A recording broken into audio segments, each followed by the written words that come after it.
Well, hello there again, friends. Welcome back to the channel. Grab your cup of coffee, your energy drink, because I'm Paulie and this is Paulie's Power Hour.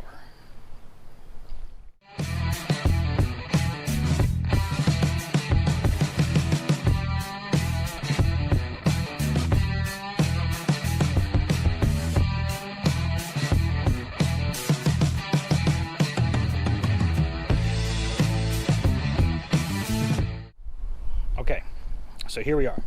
We're still on the road to Rod Run. It's the middle of October, and we got a bit of a list of things to accomplish here. First and foremost, we need a motor, as we're not going to be racing on hopes and dreams. I may need to retune it because it's going to run a little different. We don't know yet. Order the dipstick. There's a dipstick that goes with that oil pan so it reads properly. I know how the dipstick reads that's in there now, so I might just leave it. Bleed the yeet stick, that's a want. Reverse slice to 5-speed, that's a want. Firewall plate, HVAC removal, seal the firewall. That's what we're going to be doing today, and we'll go into that in a second. Center console plate, move the lower gauges. When I get rid of the HVAC system, there's going to be no need to have this anymore. And as a matter of fact, I could probably sell this on a G-Body Facebook page and make a little bit extra cash.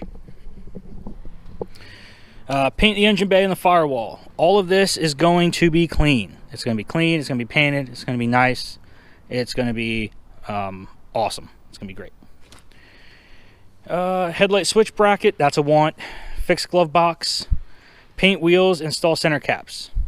My dad got new center caps for his Chevelle, and he sent me his old ones that are going to look fantastic when I paint the wheels and clean these tires up and shine them up and everything. This is going to look primo.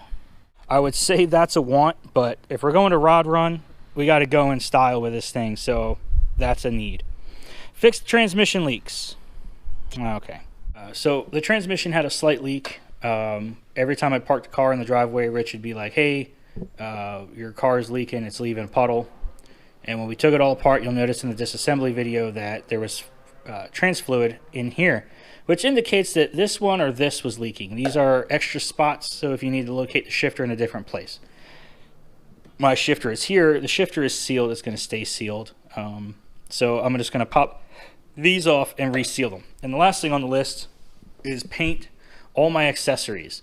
So the water pump, the intake, this bracket and everything. So you see how like raw aluminum gets this weird like corrosion stuff on it, and it gets dirty and it looks kind of I'm gonna paint it. It's gonna be painted all nice and neat. Everything's gonna be painted. The coil bracket's gonna be painted. I'm gonna paint the I'm gonna paint the valve covers. I'm gonna paint everything. Everything is gonna be painted. This thing is gonna be nice. I do want to clean this up. Maybe hit this with like a buffer and some compound or something, or maybe just paint this. I don't know yet. It kind of looks not that great. So yeah, that's where we're at. So we're gonna start by taking apart the firewall. All right, now that we got all the formal stuff out of the way, I want to preface this by saying I am trying to keep this in a budget, and we're gonna do this together so you can see, if you are your average person doing this at home, what you need, how much it could cost, and everything. I'm going to do things like assemble the engine for the most part. I'm probably going to have the machine shop put my pistons and crank in because I don't have my piston ring compressor here. I've got an engine stand at Rich's house, and a torque wrench. I can do everything else. We're going to source the gaskets. We're going to keep track of everything, right? I made a list of everything that we're going to need. And hopefully have it done by Rod Run. So what we're doing today. So stock GM cars had this is an original AC car, and it had this ridiculous big box that came out here with the evaporator core in it and everything. And it's big, it's ugly, it gets in the way of everything, headers, and it affects performance, as Lucky and Tony would say. So what they did was they broke it off, and Lucky made this plate and he put it over here, and that's great. But it leaks inside the car when it rains. It goes down in through here and down in through here through the box, and it ends up in the carpet. Probably in through here with no fender wells, right? We got this big open hole. It's just, you know, it is what it is. It's not quite good. And I can kind of see why they did that, because this part of the cowl. This is part of that HVAC box. So when I take this HVAC, haul this crap out of here, I'm going to lose this, which means I'm either going to have to cut this and fabricate something to come out and take that place. I got this from Jegs. I know I'm usually a Summit guy, but Jegs had it for a better price. This aluminum plate. This aluminum plate goes and it takes the place of this.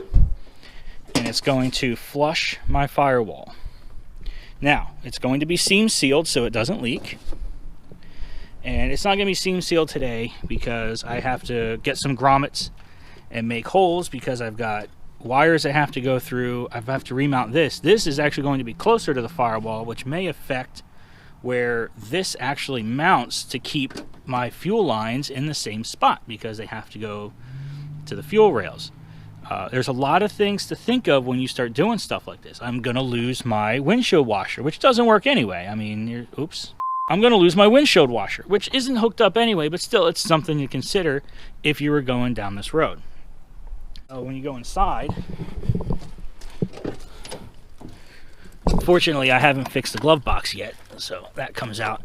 So all of this is going to go, okay? And when that goes, the ECM is going to get to be mounted on the back side of that plate. So my plan for that is to use some bolts coming through this way, some really nice hardware, so when you look at it from the engine bay side, it doesn't look like crap. And then we're going to go from there. This is going to be mounted somewhere up here, nice and out of the way. You know, the wires are going to run to it. It's probably going to be mounted upside down, so the wires go right to it. Or maybe, I don't know. We'll see. We'll see how I feel when I get there. But for now, let's start taking the firewall apart. Alright, so first things first, I unplugged the ECM. We're going to have to push all of this back through the firewall when it's time. But I'm going to start by removing this plate and getting these heater controls out of here. And then we got to go in here and get some of these bolts out and kind of see what we need.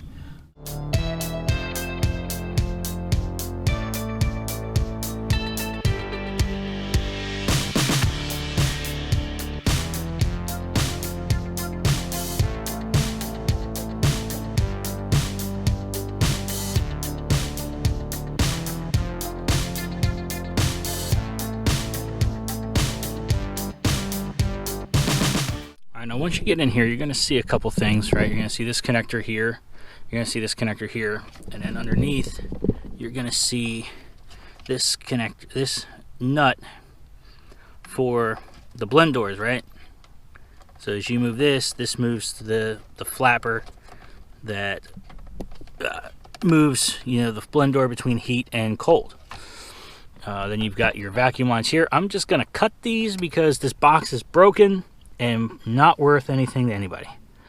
Alright, so I took that chrome piece of window trim off. I'm going to have to take this off because it looks like I got a whole bunch of bolts that go back behind this piece here. So now I'm going to take off the fuel pressure regulator, this 8L clamp. I'm going to lay those off to the side and then take these bolts off. We'll do what I got to do to get this screen off of here, this bolt right here, and then we'll get this off of here, get those bolts, and start getting the rest of this pulled out.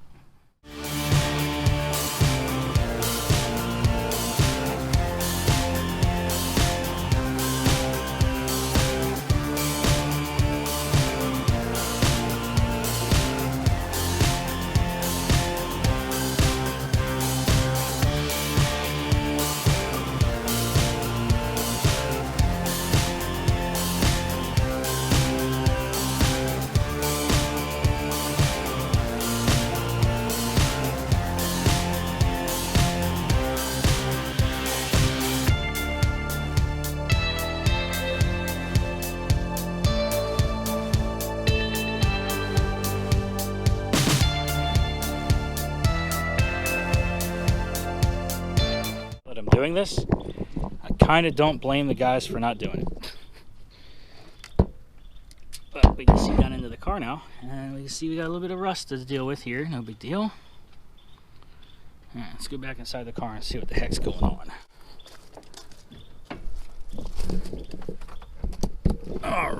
right. So this is going this way. All right, that's going that way. That's disconnected from the vent.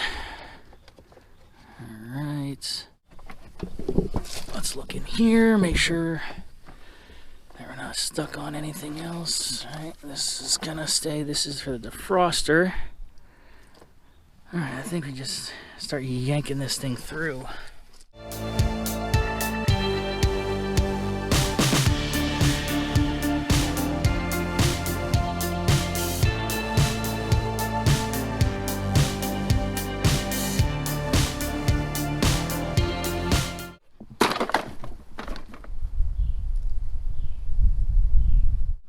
All right, we got this cleaned up and painted with some rust reformer, so it's going to keep it from rusting over again. Do a few test fits, get some of this crap off here. More importantly, check this out. I hate to waste a good piece of aluminum, and I know Lucky did a really good job of making this plate, but I was looking at making this out of aluminum, and if you put this right here, it just so happens to be like the perfect size that I could cut this out of some aluminum.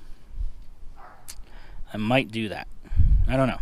Either that or I might save it and see if they want to autograph it for me one day.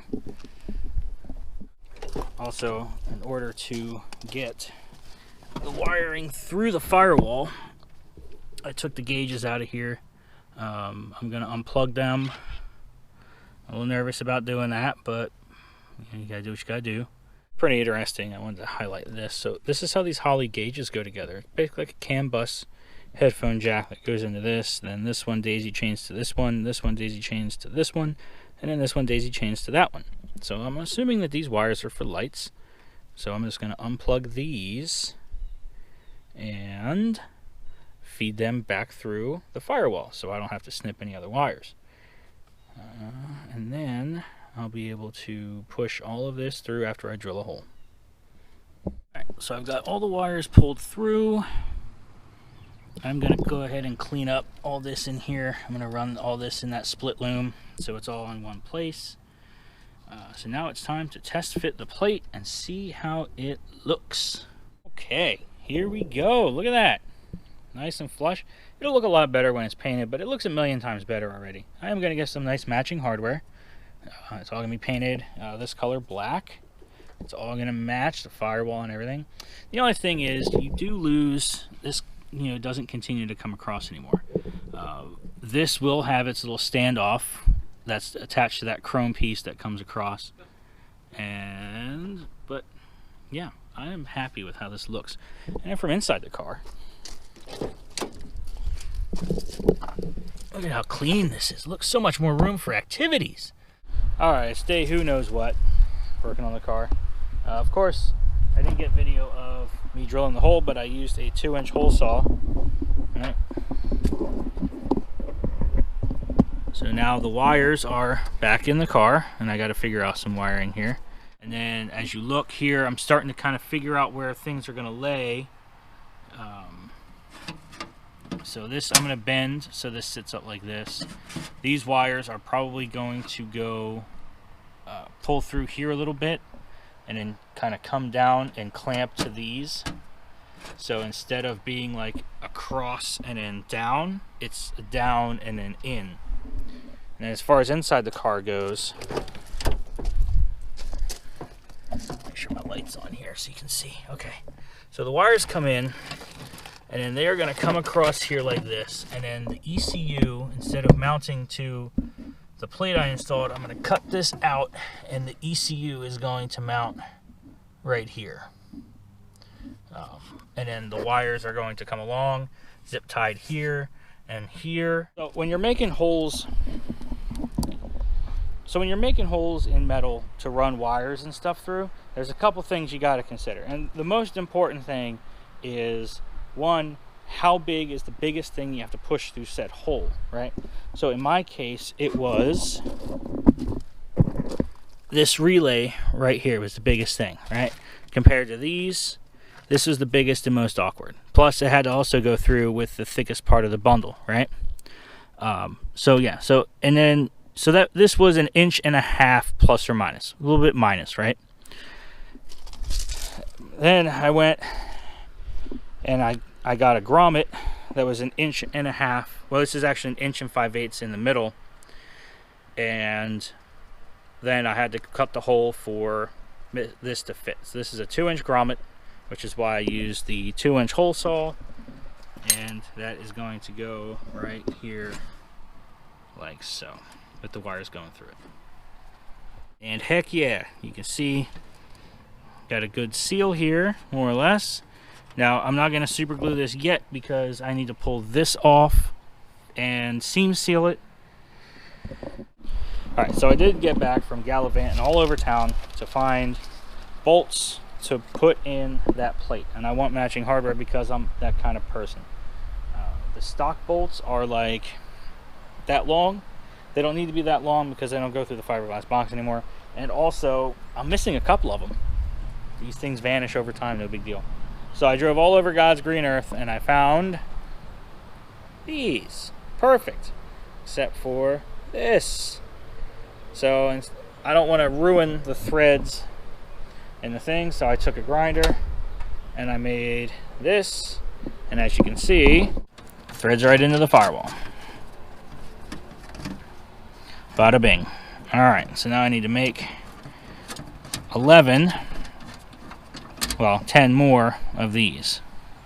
There we have it. We've got 11 bolts in here. Nice and neat. We got a grommet. I'm going to finish up some wiring stuff here. Alright, so since I'm going through and doing this and editing these and publishing them as I go, I'm going to quit this one here. I'm going to clean up a little bit more wiring. I'm going to go back. I'm going to edit. I will say that I do have these really nice washers to go with the bolts. They're not on there now because I'm just test fitting to see what fits, or make sure that panel fits, and then I can get all the screws in. So yeah, when next you see it, I'll be looming the wires and doing everything else. So yeah, I'm gonna edit this. Thank you guys, thanks for watching. Like, comment, subscribe, do all that good stuff that helps out the channel. And as always, you guys keep it between the ditches and you come back and see.